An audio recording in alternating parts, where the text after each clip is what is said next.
अस्सलाम वालेकुम। Voice of America की उर्दू सर्विस से मैं हूं खालिद हमीद और प्रोग्राम है खबरों से आगे। नाजरीन, फ़लस्तीनियों के लिए खुराक ले जाने वाले तकरीबन 100 ट्रकों को जंग से तबाहाल गजा में दाखिल होने के बाद पुरतशद्दुद हमले में लूट लिया गया। ये वाक़या 16 नवंबर को जंग से तबाहाल इलाके में खुराक की बिगड़ती हुई सूरत हाल के दौरान पेश आया। 13 माह से जारी जंग के दौरान ये इमदादी सामान के नुकसान का बदतरीन वाक़या था।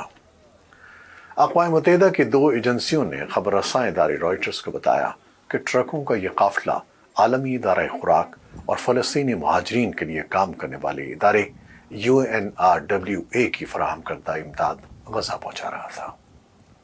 अक़वाम मुत्तहिदा के UNRWA के मुख़फ़्फ़फ़ से जाने जाने वाले इदारे की सीनियर एमरजेंसी ऑफिसर लुइस वॉटरिज ने बताया कि इस काफिले को इसराइल ने मुख्तसर नोटिस पर करीम शालूम नाम की सरहदी गुजरगाह से एक गैर मानूस रास्ते से रवाना होने की हिदायत की थी। वॉटरिज ने बताया कि 109 ट्रकों के काफिले के 98 ट्रकों पर हमला किया गया, जिसके दौरान कुछ ट्रांसपोर्टर्स भी जख्मी हुए। ताहम रॉयटर्स के मुताबिक UNRWA की ओहदेदार ने यह नहीं बताया कि हमला किसने किया था। ताहम उन्होंने कहा कि यह वाक़या जनूबी और वस्ती गजा तक इमदाद पहुँचाने के लिए रसाई की राह में चैलेंजों की शिद्दत को उजागर करता है।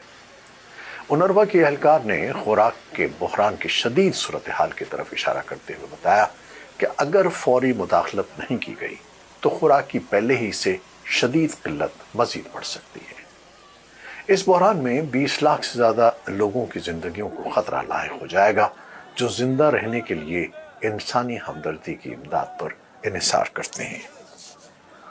उधर वर्ल्ड फूड प्रोग्राम के एक तर्जमान ने इमदादी काफिले की लूट के वाक़े की तस्दीक करते हुए कहा कि गजा में जाने वाले बहुत से रास्तों से सलामती के मसाइल के बायस गुजरना मुमकिन नहीं है।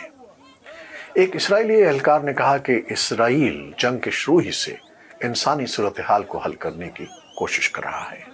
उन्होंने बताया कि इमदादी सामान की तरसील के मुतालिक मसाइल का ताल्लुक अक़वाम मुत्तहिदा के इमदाद पहुँचाने के चैलेंजेस से है।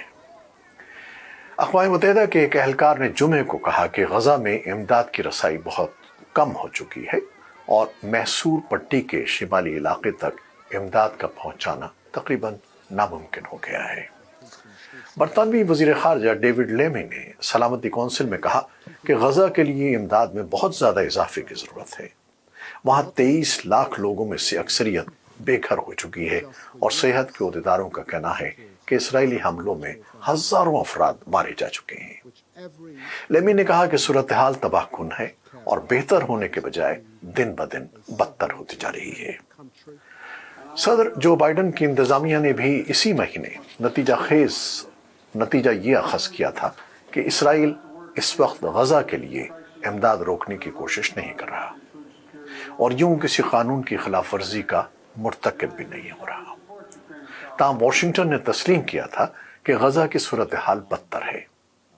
अमेरिका ने यह अंदाजा लगाने से पहले 13 अक्टूबर को इसराइल को एक खत में उन इक़दामात की एक फहरिस्त भेजी थी जो उसे गजा की बिगड़ती हुई सूरत हाल से निपटने के लिए 30 दिन के अंदर उठाने थे। उसमें यह भी खबरदार किया गया था कि अगर इसराइल ऐसा करने में नाकाम रहता है तो उसे अमरीकी फौजी इमदाद के सिलसिले में नताइज का सामना करना पड़ सकता है। अक़वाम मुत्तहिदा में अमरीकी सफ़ीर लिंडा थॉमस ग्रीनफील्ड ने सलामती कौंसिल को बताया कि वाशिंगटन फ़लस्तीनियों के लिए हालात को बेहतर बनाने की इसराइल की कोशिशों का करीब से जायज़ा ले रहा है और हर रोज़ इसराइली हुकूमत से बात होती है। उन्होंने मज़ीद कहा कि इसराइल को फौरी तौर पर गजा में इंसानी ज़िंदगी की तबाहाल सूरत हाल ख़त्म करने के लिए मज़ीद इक़दाम करने चाहिए। थॉमस ग्रीनफील्ड का कहना है कि इसराइल 15 में से 12 बातों पर अमल कर रहा है। ग्रीनफील्ड ने कहा कि हम देखना चाहते हैं कि तमाम इक़दामात पर मुकम्मल अमल दरामद हो। हम वहाँ इंसानी ज़िंदगी की सूरत हाल में ठोस बेहतरी देखना चाहते हैं, जिसमें इमदाद के साथ साथ तिजारती ट्रकों को भी गजा में दाखिले की इजाज़त हो, अमन व अमान की सूरत हाल बेहतर हो और ज़रूरतमंदों तक इमदाद पहुँचाने के लिए गजा के इलाकों में बड़े पैमाने पर लड़ाई में वक्फों पर अमल किया जाए।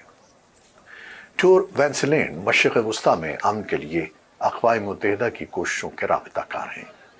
انہوں نے کہا کہ غزہ میں انسانی ہمدردی کی بنیاد پر کام کرنے والے امدادی اداروں کو خطرات کا سامنا ہے اور لوگوں تک پہنچنے اور امداد لے جانے میں رکاوٹیں ان کا کام مشکل بناتی ہیں۔ تو ناظرین، ساری صورتحال آپ کے سامنے ہے جو انتہائی تکلیف دہ ہے۔ فریقین بہت سخت موقف اختیار کیے ہوئے ہیں اور غربت و افلاس بڑھتی جا رہی ہے۔ آپ اس مسئلے کا کیا حل دیکھتے ہیں؟